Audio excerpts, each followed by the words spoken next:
नमस्ते। होली। अरे वाह, ये नाम सुनते ही चेहरे पर एक बड़ी सी मुस्कान आ जाती है ना?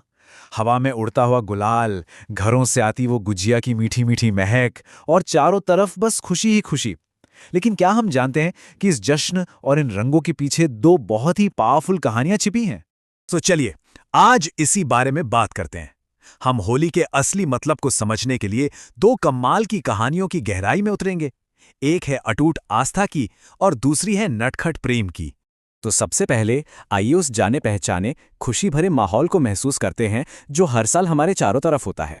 जरा सोचिए, हवा में उड़ते लाल हरे पीले गुलाल के बादल, घर में बनती गुजिया और मालपुए की वो प्यारी सी खुशबू, दूर से आती ढोल की थाप और होली है का शोर, और हाँ, बच्चों की वो पिचकारियां। ये एक ऐसा दिन है जब हम सारे पुराने गिले शिकवे भुलाकर बस एक दूसरे को गले लगा लेते हैं। लेकिन सवाल ये है कि खूबसूरत त्योहार, ये परंपरा आखिर आई कहाँ से? और हम होली से ठीक एक रात पहले वो इतनी बड़ी आग, वो अलाव क्यों जलाते हैं? इन सवालों का जवाब हमें बहुत बहुत पीछे सतयुग के प्राचीन दौर में ले जाता है। यहीं से हमारी पहली कहानी शुरू होती है, एक जालिम राजा और एक सच्चे भक्त की कहानी। तो कहानी है एक असुर राजा हिरण्यकश्यप की। उसने इतनी कठोर तपस्या की कि ब्रह्मा जी को उसे एक वरदान देना पड़ा, और वरदान भी ऐसा कि उसे मारना लगभग नामुमकिन हो गया।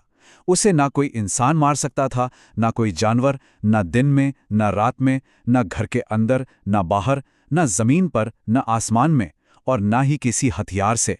अब इस शक्ति का नशा वो सर चढ़कर बोला। हिरण्यकश्यप में इतना घमंड आ गया कि उसने खुद को ही भगवान घोषित कर दिया और हुक्म सुनाया, मेरे राज्य में कोई विष्णु की पूजा नहीं करेगा, सब सिर्फ मेरी सर्वशक्तिमान हिरण्यकश्यप की पूजा करेंगे। लेकिन कहते हैं ना, नियति का खेल। उसी क्रूर राजा के घर में पैदा हुआ उसका बेटा प्रहलाद, जो भगवान विष्णु का सबसे बड़ा भक्त था। बस यहीं से शुरू हुआ एक पिता और पुत्र के बीच आस्था का सबसे बड़ा संघर्ष। प्रहलाद ने अपने पिता की पूजा करने से साफ इनकार कर दिया। अब हिरण्यकश्यप का गुस्सा 7वें आसमान पर पहुंच गया। उसने अपने ही बेटे को मारने की ठानी। उसे ऊंचे पहाड़ से फेंकवाया गया, एक पागल हाथी के पैरों तले को चलवाने की कोशिश की गई, जहरीले सांपों के साथ एक कमरे में बंद किया गया, और यहां तक कि उसे जहर पीने पर भी मजबूर किया गया। लेकिन कमाल देखिए, हर बार प्रहलाद की भक्ति उसे बचा लेती। तो अब आया हिरण्यकश्यप का आखिरी और सबसे खतरनाक दांव, एक ऐसी चाल जिससे इस अलाव को उसका नाम और मतलब मिला। जब हिरण्यकश्यप के सारे तरीके फेल हो गए तो उसने अपनी बहन होलिका को बुलाया। अब होलिका के पास एक जादुई शॉल थी, एक ऐसा वरदान कि उसे आग जला नहीं सकती थी। और कहानी अपने सबसे रोमांचक मोड़ पे पहुंचती है। योजना बनी कि होलिका प्रहलाद को अपनी गोद में लेकर एक जलती हुई चिता पर बैठ जाएगी। वो बैठी भी, लेकिन जैसे ही आग की लपटें ऊंची उठीं, एक जोर की हवा चली और वो जादुई शॉल वो होलिका के ऊपर से उड़कर प्रहलाद के चारों ओर लिपट गई। नतीजा, होलिका, जिसे अपने वरदान का घमंड था, वो उसी आग में जलकर राख हो गई, और सच्ची भक्ति वाला प्रहलाद बिना एक खरोच के सुरक्षित बाहर आ गया।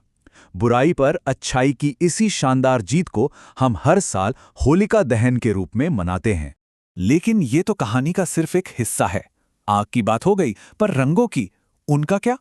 तो चलिए, अब माहौल को थोड़ा बदलते हैं और चलते हैं द्वापर युग में एक बहुत ही मीठी और चंचल कहानी सुनने। ये कहानी शुरू होती है हमारे नटखट कान्हा, युवा भगवान कृष्ण की एक मासूम सी शिकायत से। एक दिन वो अपनी माँ यशोदा के पास गए और बोले, मैया, मैं इतना सांवला क्यों हूं और राधा इतनी गोरी क्यों है? सब मुझे चिढ़ाते हैं, मुझे भी उसके जैसा गोरा होना है। अब माँ तो माँ होती है। यशोदा मैया अपने लाला की इस प्यारी सी बात पर मुस्कुराईं और एक बहुत ही शरारती सलाह दी। उन्होंने कहा, अच्छा, तुझे उसका रंग पसंद नहीं है तो जा और उसके चेहरे पर जो रंग तुझे पसंद है वो लगा दे। बस फिर क्या था, कान्हा के दिमाग में तो एक शानदार आइडिया आ गया। उन्होंने अपने दोस्तों के साथ मिलकर पलाश और टेसू के फूल इकट्ठे किए और उन्हें उबालकर गहरा लाल रंग बनाया। चंदन, केसर और गुलाब की पंखुड़ियों को पीसकर पीला और गुलाबी गुलाल भी तैयार किया। और सबसे अच्छी बात, ये सारे रंग एकदम नेचुरल थे, जो त्वचा को कोई नुकसान नहीं पहुंचाते। अगली सुबह कृष्ण अपनी पूरी ग्वाल मंडली के साथ बरसाना पहुंचे और शरारत से राधा और सभी गोपियों को उन प्यारे खुशबूदार प्राकृतिक रंगों से सराबोर कर दिया। और यहीं से, इसी दिव्य प्रेम और शरारत के खेल से दुनिया की पहली रंगवाली होली की शुरुआत हुई। तो अब हमारे पास दो कहानियां हैं, एक है विश्वास और जीत की और दूसरी है प्रेम और शरारत की। आइए अब इन दोनों धागों को एक साथ जोड़ते हैं और होली के पूरे मतलब को समझते हैं। तो देखिए ये दोनों कहानियां कैसे जुड़ती हैं।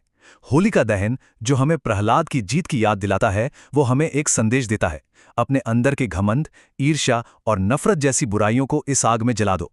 और फिर अगले दिन रंग वाली होली, जो कृष्ण की लीला से जुड़ी है, वो कहती है कि अब जीवन प्रेम और समानता का जश्न मनाओ, जहां रंगों के नीचे कोई छोटा बड़ा, कोई अमीर गरीब नहीं होता। संक्षेप में कहें तो ये त्योहार हमें सिखाता है कि जब हम अपनी भीतरी बुराइयों को जला देते हैं, तभी हमारा जीवन सच में सुंदर और रंगीन बनता है। पहले शुद्धिकरण और फिर उत्सव। तो इस होली, जब हम सब रंगों में सराबोर हों, तो एक पल के लिए ये जरूर सोचिएगा, इस मजे और जश्न से परे, इस साल होलिका की आग में हम अपनी कौन सी एक भीतरी बुराई को हमेशा के लिए जलाने को तैयार हैं।